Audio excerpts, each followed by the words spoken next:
Hello everyone and welcome to Victoria's Cantina. Today we're having a look at the Hasbro Jurassic World Growler assortment, Dilophosaurus. Now if you guys watched my previous video on the Growler assortment Ceratosaurus, you will know that I purchased this item from Hasbro Toy Shop for $14.99. However, Dilophosaurus very unfortunately was missing the little missile projectile that you insert into its mouth and then that it spits out.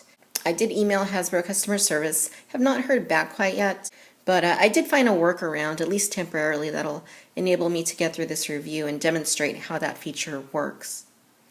So just looking at the packaging here, of course it's the same as most all of the Jurassic World packaging out there for the toy line. The back gives us a look at the Dilophosaurus toy, as well as the projectile that it was supposed to come with. And basically it says Dilophosaurus, a ferocious fight for survival. So same as what we've seen for the description on some of the other Jurassic World dinosaur toys.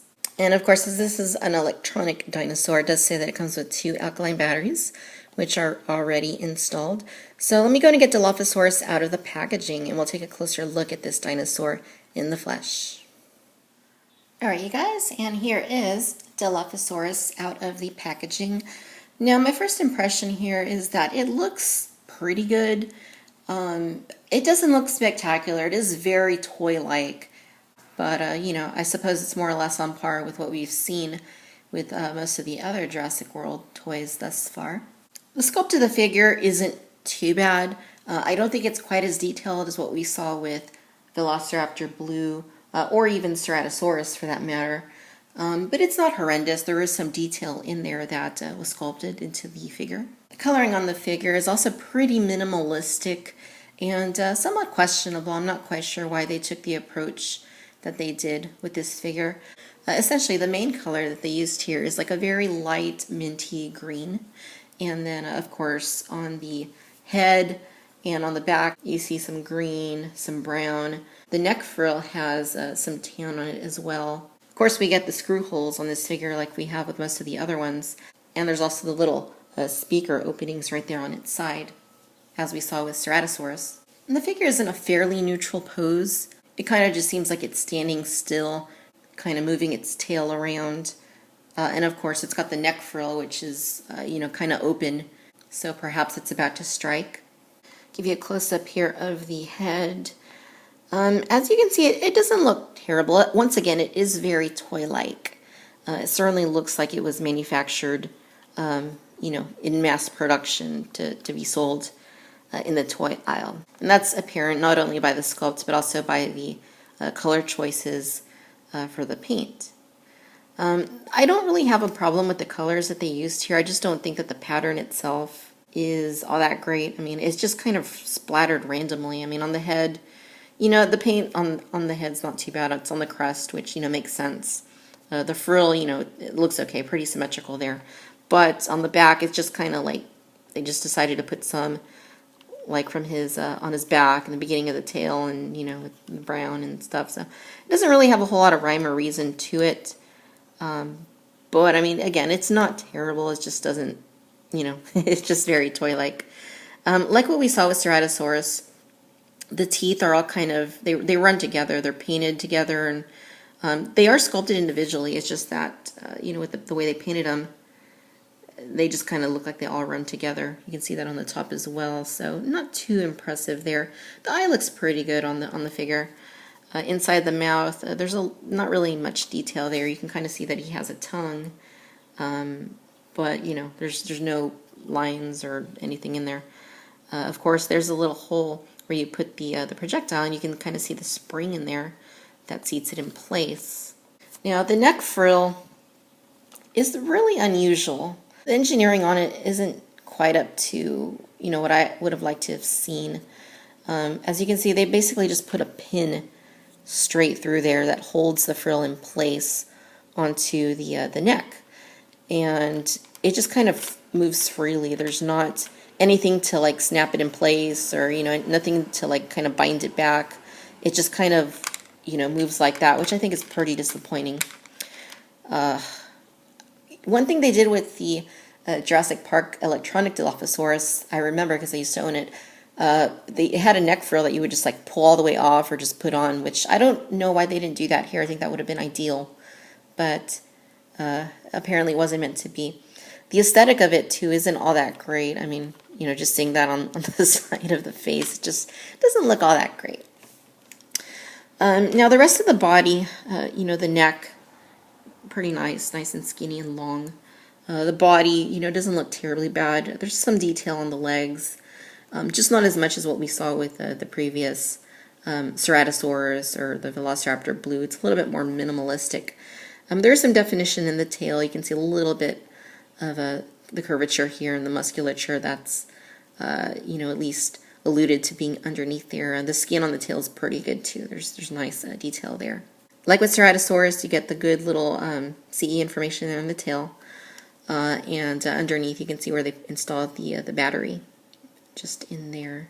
Now there is some articulation. You can move the arms, and you can move the legs. It's pretty typical for these dinosaurs. They only go up so far, but they go back a good bit. So I suppose if you wanted to stand it like that, you could do that. And it stays, so I guess that's cool. Now the action features here are activated the same way as with the Raptor and with the Ceratosaurus. Essentially, you press down on the dino damage, and you get that little Dilophosaurus sound that we heard in Jurassic Park.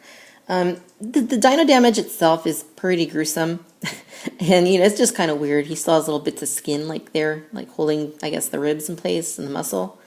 But I guess even more troubling than that is the fact that it lights up. But we've already seen that before, so can't really question it at this point. It just is. But I really like the sound. I like the sound that it gives. The fact that it sounds like the Dilophosaurus from Jurassic Park is really cool. Now the other action feature, of course, you pull down the tail and that too sounds like the Dilophosaurus from Jurassic Park. At the very end, it kind of does like a little like wet kind of sound, I suppose like it's spitting out venom. Now, as you know, Dilophosaurus did not come with the projectile. Hopefully we get that replaced soon. In the meantime, what I did is I turned to another Hasbro toy, which was the Star Wars Revenge of the Sith crab droid from 2005. And I figured that if I could find a projectile that was more or less the same size as the one that should come with the Dilophosaurus and that fit inside the mouth, that it should work. And luckily that turned out to be true. I had to try a couple missiles before finding one that fit, but this one from the crab droid actually works, temporarily until we get the correct one. But essentially you just push it in place, and you can hear it click. And the way that it fires, and I know this looks really silly, the way that it fires is you use the action feature of pulling down the tail for it to shoot it out.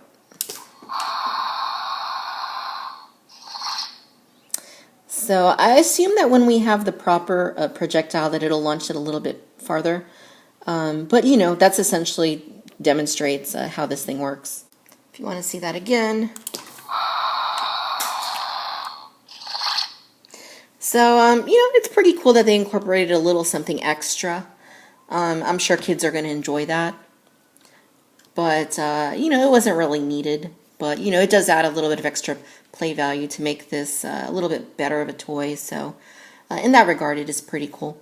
And to give you guys a size comparison of Dilophosaurus along with Ceratosaurus and the Velociraptor Blue, you can see here that they're all around the same size. Of course, they're not within scale, as none of the Growler assortment is scaled from one dinosaur to the other. Alright, you guys, so there you have it. This is the Hasbro Jurassic World Growler Dilophosaurus. All in all, it's okay. I'm certainly not as impressed with this one as I was with Velociraptor Blue or Ceratosaurus. I really do feel like it could have been better, even for the more substandard quality that Hasbro has taken with the Jurassic World line than previous Jurassic Park film lines. I think the Raptor and even the Ceratosaurus were a little bit more detailed in this and sculpted a little bit more nicely. It looks okay. It kind of seems like it has decent enough bones to work with. But you know, then the paint, while okay, just isn't all that great. I feel like the color scheme works all right, but the way that they painted it, particularly on the back, just doesn't make a whole lot of sense to me. I think the dino damage doesn't look particularly convincing either. And the neck frill, the way that you just grab it and it, you know, kind of does that, you know, it's pretty bothersome. This doesn't look good at all. And, you know, the fact that it just can't stay in place, you know, is pretty annoying. But that being said, I really do like the sound effects. The fact that it sounds like the Dilophosaurus from Jurassic Park is a huge plus. And the fact that you can insert a projectile and have it launch it out is also pretty cool. If only Hasbro would have included it with my specific figure. Ugh. But other than that, it's not too bad. If you're kind of picking and choosing with the Growler assortment, I would say you can probably pass on Dilophosaurus. I think the biggest thing it has going for it is the fact that it was in the original film. I think fans of the original will be drawn to it for that reason. But if you're more concerned with, you know, a pretty good quality dinosaur toy, and I think the Velociraptor Blue, to me so far, is the best one in the assortment. Ceratosaurus is also pretty good. This one, it's not bad. I just kind of feel like there are some things I like about it and some things that I really don't. But if you're one that needs to collect them all, then, you know, of course, you're going to want to have Dilophosaurus in your collection. Otherwise, I do think it is somewhat skippable. All right, you guys, stay tuned because we have more Jurassic World dinosaur toys coming in our forthcoming videos. And as always, I want to thank you for watching Victoria's Cantina. Until next time, bye-bye.